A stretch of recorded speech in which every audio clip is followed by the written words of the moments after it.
Great feeling to have you here on my show, Interesting Insights. Very warm welcome to you. And what are your initial thoughts? Thanks, Abhi. I'm very happy to with you at two levels. One is I'm seeing you maybe at least after over a decade Hmm? and even more, and virtually though, Hmm. but on an interview here. Glad I to would see like you. to call it a chat, Murdy, not interview. It's okay. It's a chat. Yeah, it's a chat. Hmm. Hmm. All right. Thank you, Maybe, Murli. So, maybe I may interview you. yeah, in any which ways, Murli, I think for viewers it should be enriching as well as entertaining. So, Sure, whatever you want to call it, interview chat, whatever it is, but let's try to have great time chatting with each other. sure. Wonderful. Thank you.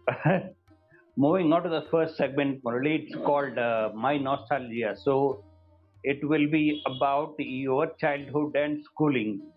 So how was your childhood? Over to you, Murali.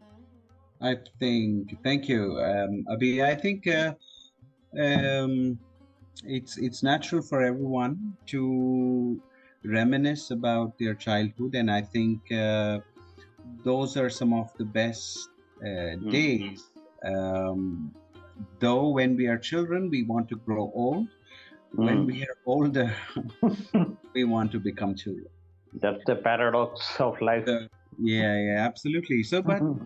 for us, we had a very, very interesting, wholesome Hmm. childhood, and more so because of the very enriching experiences that Hmm. we had, that were lent by the people, by the neighborhood we were living in. So basically, my father, a scientist, Oh. was in Pune, and Hmm. that's where he met my mother as well, and they were married, and then they had to migrate to Bhavnagar, which Hmm. is a place in Gujarat, in Hmm. Saurashtra, Gujarat. Hmm. Not many people know of this place, but even today, it's deemed as one of the happiest cities Hmm. in India. Hmm. Um, People who go there like to visit that place again. Some of the important things that we have there is, of course, the CSIR laboratories where my father was working. But besides that, there are approximately five beaches. Hmm. There's a shipbreaking yard called Alang. Hmm. So ship finishes its tenure, then there are vendors or businessmen who buy the entire ship and Hmm. dismantle it completely into different parts and sell the scrap to people who need. Okay, it could be motors, it could be wood, it could be closets, it could be things like that. And then we have Asia's second lock gate. Lock gate Hmm. would mean that the ship can come all the way to the port. Otherwise, usually a ship cannot come to the port. So what it does is the lock Hmm. gate locks the level of water Hmm. in high tide, which Hmm. allows or facilitates for the ship to come to the dock. So those are some of the highlights of that place. There's the Jain temples there, Palitana it is called, and so on and so forth. Hmm. However, about the childhood now, because my father was one of the scientists, there were others along with him who came from different states from within India. So we had a Malayali neighbor, we had a Tamil neighbor, we had a Maharashtrian neighbor, we had a Gujarati neighbor, we had a neighbor from Gorakhpur, and so on and so forth. So making it such a diverse experience, and all of us, though being a small city, we had a convent there, so uh, Picking up languages was easy owing to the community we were living in. And we had the best of all the festivals that are celebrated in India, uh, be it Diwali, be it Holi, be it Uttarayan or Pongal, as we call it. They're celebrated by the young and the old in Gujarat, and more so in Bhavnagar as much. Okay, so a Navratri, a Diwali, all of these festivals were very well celebrated. So those are some very important things for us to remember. We used to go as, all the children in that society or colony, we used to call it, all these children of the scientists who were colleagues, who were working together, were studying in the same school called Fatima Convent. We used to all go together.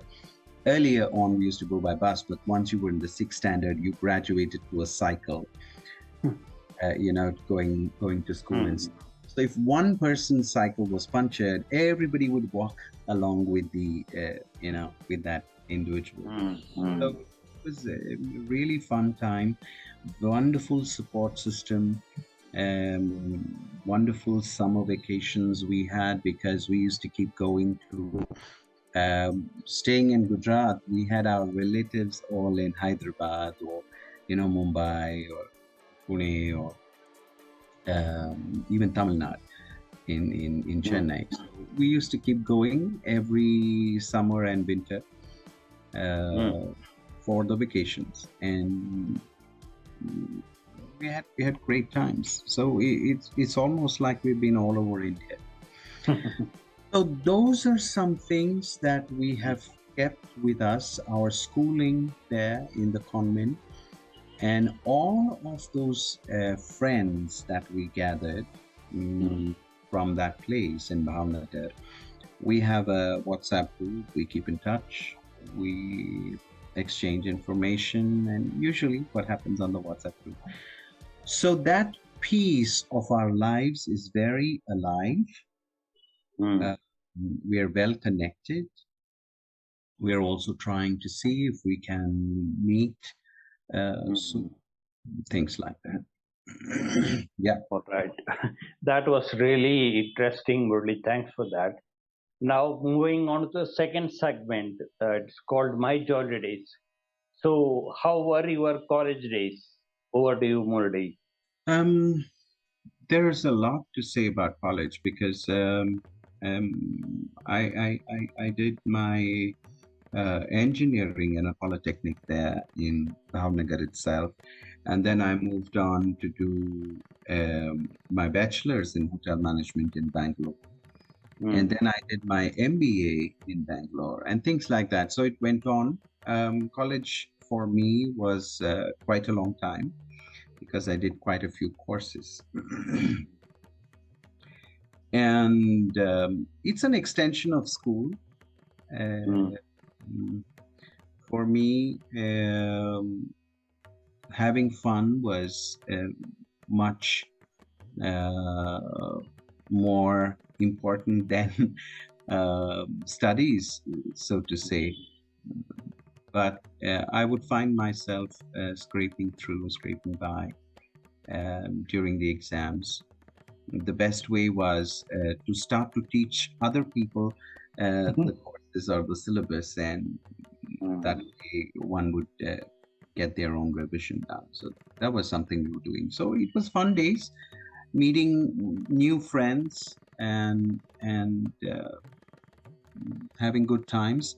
More so because the responsibilities are not yet shouldered by you, Mm. right? It's your parents who is sponsoring everything. So I had a good time. No, Mm. yeah. All right, Murali. So, let's move to the third segment. Now let's move towards life. So, what were your key challenges in life? And more importantly, how did you respond to them? Over to you. I see. Mm, I don't know if there were challenges, Abhi. If I look back, they Mhm. look like